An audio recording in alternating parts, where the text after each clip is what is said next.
ముఖ్యమంత్రి రేవంత్ రెడ్డికి హైదరాబాద్ నగరం అంటే చిన్న చూపని మొదటి నుంచి ప్రతిష్ట దెబ్బతీసే ప్రయత్నం చేస్తున్నారని BRS assembly whip KP Vivekananda Goud ఆరోపించారు. కొత్త నగరాన్ని సృష్టించాలని హైదరాబాద్ ను దెబ్బతీస్తున్నారని, మెట్రో రద్దు, హైడ్రా కూల్చివేతలు ఇలా చేస్తూ వస్తున్నారని ఆక్షేపించారు.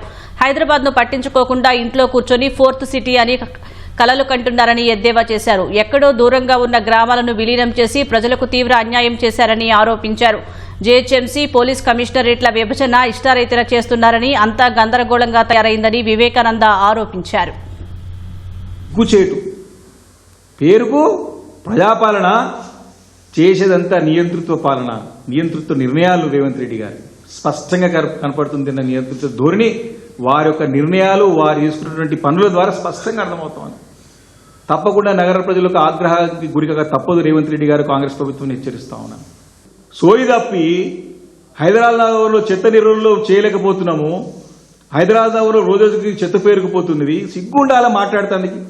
ఒక ఎన్నికల ప్రచారంలో చెత్త నగరం అని చెప్తాడు. చెత్త ముఖ్యమంత్రి కాకపోతే చెత్త నగరం కనపడుతుంది కదా. నువ్వు మంచి ముఖ్యమంత్రి, నీ మంచి ఆలోచనలు ఉంటే, మంచి చేయాలని ఆలోచన ఉంటే హైదరాబాద్ నగరం నెక్స్ట్ లెవెల్ తీసుకోవచ్చు. మీరు చక్కగా హైదరాబాద్ నగరాన్ని రూపుదిస్తే ఈరోజు హైదరాబాద్ అడ్డమైన తీసుకొచ్చి నీ అనుకూలమైనకేమో నోటీస్ ఇస్తావు, లేని కూలగొడతావు.